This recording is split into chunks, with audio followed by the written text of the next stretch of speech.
नमस्कार, मैं हूं शांता सिंह और आप देख रहे हैं बोले भारत। बिहार के मुख्यमंत्री नीतीश कुमार को प्रधानमंत्री नरेंद्र मोदी ने लाडले मुख्यमंत्री कहकर संबोधित किया है। हमारे लाडले मुख्यमंत्री नीतीश कुमार जी, जिस नीतीश कुमार ने एक समय नरेंद्र मोदी के नाम पर ही बिदक कर बीजेपी के नेताओं को दी जाने वाली भोज की थाली खींच ली थी, जिस नरेंद्र मोदी के प्रधानमंत्री उम्मीदवार बनने भर से नीतीश कुमार इतने अपसेट हुए थे कि बीजेपी से पुराने सारे रिश्ते एक झटके में तोड़ लिए थे, उसी नीतीश को प्रधानमंत्री नरेंद्र मोदी ने लाडला मुख्यमंत्री क्यों कहा? क्या यूं ही कह दिया या वाकई प्रधानमंत्री मोदी नीतीश कुमार को बहुत पसंद करते हैं? उनकी क्षमता योग्यता के इतने कायल हैं कि नीतीश के लिए लाडला शब्द अनायास ही उनकी जुबान पर आ गया। प्रधानमंत्री नरेंद्र मोदी और नीतीश कुमार हम उम्र ही हैं, बस उम्र के लिहाज से पीएम मोदी नीतीश कुमार से 6 महीने बड़े हैं। दोनों की राजनीतिक पारी भी करीब करीब साथ ही शुरू होती है। फर्क ये रहा है कि नीतीश कुमार काफी पहले से सरकार का हिस्सा बनते बिगड़ते रहे और नरेंद्र मोदी लंबे समय तक संगठन के आदमी रहे, लेकिन दोनों नेता करीब 9 साल तक समकालीन मुख्यमंत्री रहे। 2005 में नीतीश कुमार मुख्यमंत्री बने। इसके बाद 2014 तक मोदी के प्रधानमंत्री बनने तक मोदी गुजरात के मुख्यमंत्री थे और नीतीश कुमार बिहार के। उस दौरान नीतीश कुमार बीजेपी के समर्थन से, सहयोग से बिहार में सरकार चला रहे थे। बिहार में नीतीश की सरकार जेडीयू की सरकार नहीं थी, बल्कि जेडीयू और बीजेपी की मिलीजुली सरकार थी। नीतीश कुमार के बीजेपी के तमाम नेताओं से बहुत अच्छे रिश्ते रहे। अटल बिहारी वाजपेयी हो या फिर लाल कृष्ण आडवाणी या फिर दूसरी पीढ़ी में सुषमा स्वराज, अरुण जेटली या राजनाथ सिंह, सबके साथ नीतीश कुमार के दोस्ताना संबंध रहे।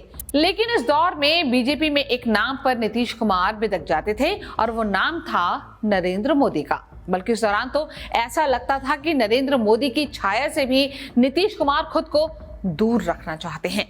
एक बार मनमोहन सिंह के प्रधानमंत्री रहते केंद्र के एक कार्यक्रम में सभी मुख्यमंत्रियों को बुलाया गया था। वहां जब मोदी ने बढ़कर नीतीश से हाथ मिलाया तो नीतीश असहज हो गए थे। लेकिन हद तो तब हो गई जब लुधियाना में एनडीए की रैली हुई थी।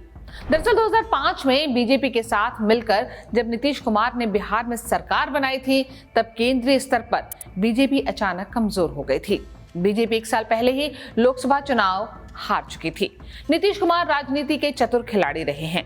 उन्होंने समझ लिया था कि बीजेपी को साधना कैसे है। बिहार में उनके उप मुख्यमंत्री सुशील कुमार मोदी थे, जिन्हें नीतीश कुमार ने ऐसे साध लिया था कि कहा जाता था कि वो बीजेपी के कम नीतीश के प्रति ज्यादा वफादार हैं। वहीं राष्ट्रीय स्तर पर नीतीश कुमार सीधे अरुण जेटली से संपर्क में रहते थे। तब आलम यह था कि बिहार में बीजेपी के तमाम नेताओं को लगता था कि उनके होने का मतलब ही क्या है, इस सत्ता का क्या मतलब है जिसमें वो अपना कोई काम ना करा सकें, कोई पैरवी ना कर सकें, अपने किसी का भला ना कर सके। नीतीश कुमार ने बीजेपी के नेतृत्व को बिहार में अपने मन माफिक सेट कर लिया था।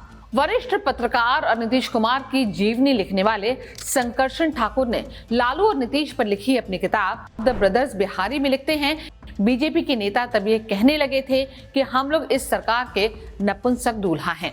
नीतीश कुमार के सामने बिहार के बीजेपी नेताओं की नहीं चलती थी। बात यहीं तक नहीं थी, बात नरेंद्र मोदी से भी उनकी दूरी और तनाव की थी और इसकी एक दास्तां 10 मई 2009 को लिखी गई। उस समय लोकसभा के चुनाव चल रहे थे।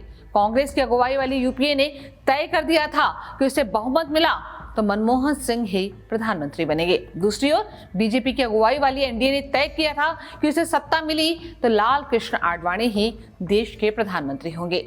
10 मई 2009 को आडवाणी ने लुधियाना में अपनी शक्ति प्रदर्शित करने के लिए एक रैली की। वो रैली बीजेपी की ना होकर एनडीए की थी। एक मनोवैज्ञानिक बढ़त आडवाणी ने इस बात से ले ली थी कि इसी दौरान यूपीए को छोड़कर तेलंगाना राष्ट्र समिति के नेता के चंद्रशेखर राव एनडीए में आ गए थे। लेकिन अंदर खाने खटका नीतीश कुमार को लेकर जरूर था। एनडीए के सभी बड़े नेताओं और सभी मुख्यमंत्रियों को निमंत्रण भेजा गया, लेकिन नीतीश कुमार उस रैली में जाने को लेकर अनमने थे, क्योंकि वो तब गुजरात के मुख्यमंत्री रहे नरेंद्र मोदी के साथ मंच साझा नहीं करना चाहते थे। इसलिए उन्होंने अपनी पार्टी के अध्यक्ष शरद यादव से निवेदन किया कि रैली में वो चले जाएं। संकर्षण ठाकुर अपनी किताब द ब्रदर्स बिहारी में लिखते हैं कि जब इसकी भनक अरुण जेटली को लगी कि नीतीश कुमार रैली में नहीं आ रहे हैं या आनाकानी कर रहे हैं, तो रैली से 2 दिन पहले उन्होंने नीतीश से बात की। जेटली ने नीतीश से कहा कि आडवाणी जी खुद चाहते हैं कि नीतीश कुमार आए और ये उनका व्यक्तिगत निवेदन है। नीतीश फिर भी तुरंत इसके लिए तैयार नहीं हुए थे, न ही वादा किया। इससे जेटली को लग गया कि नीतीश कुमार नहीं भी आ सकते हैं, इसलिए उन्होंने नीतीश कुमार के बेहद करीबी संजय झा को इस काम में लगाया, जो उस वक्त जेडीयू के कार्यकारी अध्यक्ष हैं। संजय झा ने नीतीश कुमार को समझा बुझा लिया कि चार्टर्ड प्लेन से उसी दिन जाएंगे, रैली में भाग लेंगे और वापस उसी दिन लौट आएंगे। आपका समय भी नहीं लगेगा और आडवाणी जी भी खुश हो जाएंगे। नीतीश मान गए, लेकिन मंच पर वही हुआ जो नीतीश कुमार नहीं चाहते थे। मंच तमाम बड़े नेताओं से भरा था। नीतीश कुमार ने जैसे ही कदम रखा, नरेंद्र मोदी तेजी से बढ़कर आगे आए और उन्होंने नीतीश कुमार का हाथ पकड़कर उठाया और जनता की तरफ मुखातिब हो गए।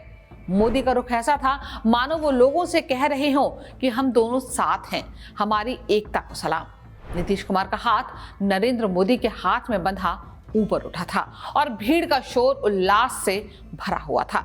एक ही समय में वो शोर मोदी के कानों में किसी मधुर संगीत की तरह लग रहा होगा और नीतीश कुमार के कानों में किसी बेहद कर्कश और बेसुरे संगीत की तरह। नीतीश कुमार जब तक कुछ समझते तब तक नरेंद्र मोदी वहां से जाकर उस जगह बैठ गए जो सीट मंच पर उनके बैठने के लिए मुकर्रर की गई थी। संकर्षण ठाकुर अपनी किताब द ब्रदर्स बिहारी में लिखते हैं कि रैली के बाद प्लेन तक जाने के लिए कार में जब नीतीश कुमार संजय झा के साथ बैठे तो वो बेहद गुस्से में थे। उन्होंने उसी गुस्से में संजय झा से कहा कि इसलिए यहाँ लाए थे, आप जानते थे कि क्या होने वाला है, प्रोवोक किया गया है मुझे और आपने मुझे फंसाया, सब डेलिबरेट है, डिजाइन है। कल अखबार में वही फोटो छपेगी जो उस आदमी ने मेरा हाथ पकड़ के जबरदस्ती खिंचवाई है। इस तरह की राजनीति के मैं सख्त खिलाफ हूँ। नीतीश कुमार के शब्दों को देखिए तो ये गुस्से से ज्यादा नफरत जैसी स्थिति थी, लेकिन इसमें नीतीश कुमार की राजनीतिक नैतिकता नहीं बल्कि राजनीतिक नफा नुकसान का गणित छुपा हुआ था।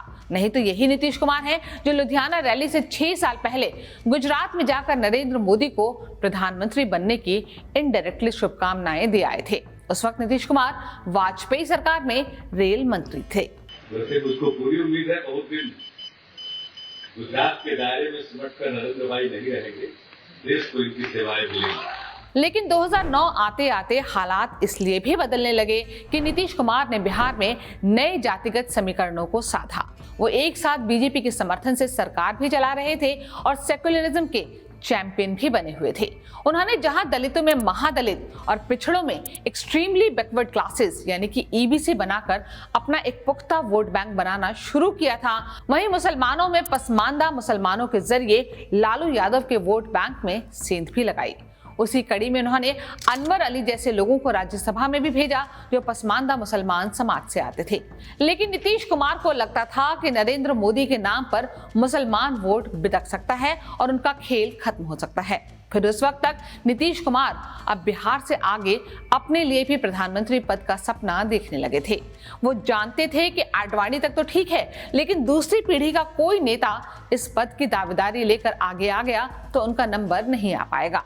और नीतीश कुमार से बेहतर कौन समझ सकता था कि बीजेपी में अगर किसी नेता को तब रोकना सबसे ज्यादा मुश्किल होता वो नरेंद्र मोदी ही थे। इसलिए मोदी नाम से उन्हें चिढ़ होने लगी थी।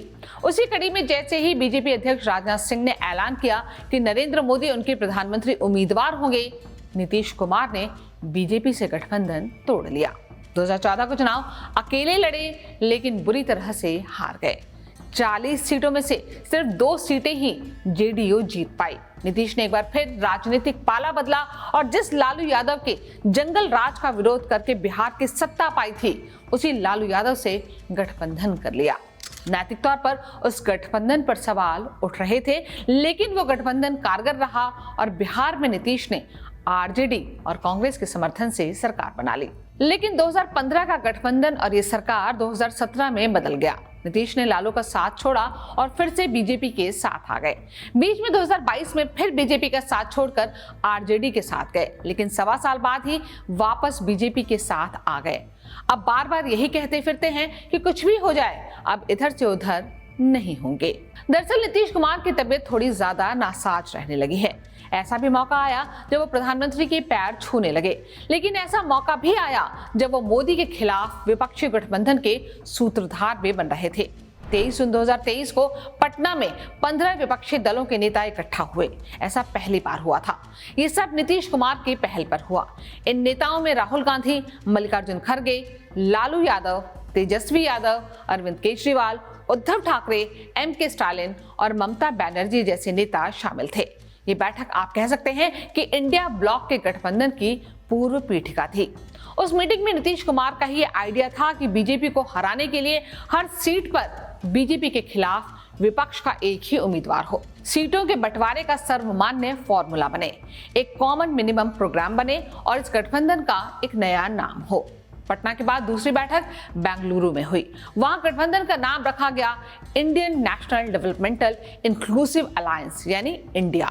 खास बात यह रही कि ये नाम रखने में नीतीश कुमार की रजामंदी नहीं थी। खबर ये भी आई कि नीतीश से राय मशवरा के बगैर ही कांग्रेस अध्यक्ष मल्लिकार्जुन खड़गे ने प्रेस कॉन्फ्रेंस करके इस नाम का ऐलान कर दिया। बेंगलुरु में तो नीतीश कुमार ने कुछ नहीं कहा, लेकिन वो वहां गए थे लालू और तेजस्वी के साथ और उसी शाम पटना अकेले ही लौट आए।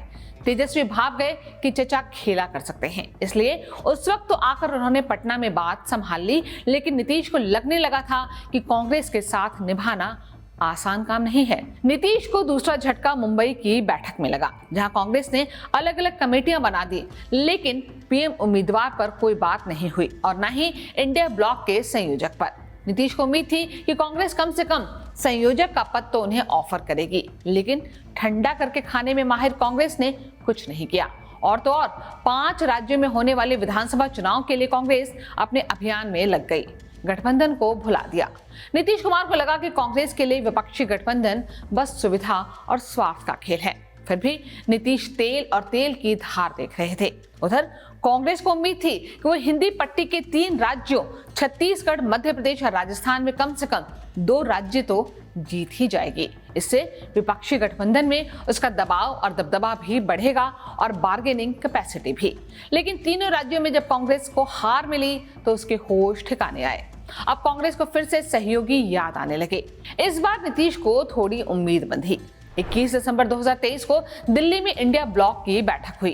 नीतीश को उम्मीद थी कि उन्हें संयोजक बनाया जा सकता है, लेकिन तभी खबर आई कि उनके नाम पर अड़ंगा राहुल गांधी ने ही लगा दिया कि ममता और केजरीवाल इसके लिए तैयार नहीं हैं। कमाल देखिए कि ममता और केजरीवाल ने जहां राहुल गांधी को अपने राज्यों में फटकने नहीं दिया था, वहीं केजरीवाल को हराने में राहुल भी जुटे रहे। इस उलटबाजी को नीतीश कुमार तभी समझ गए थे।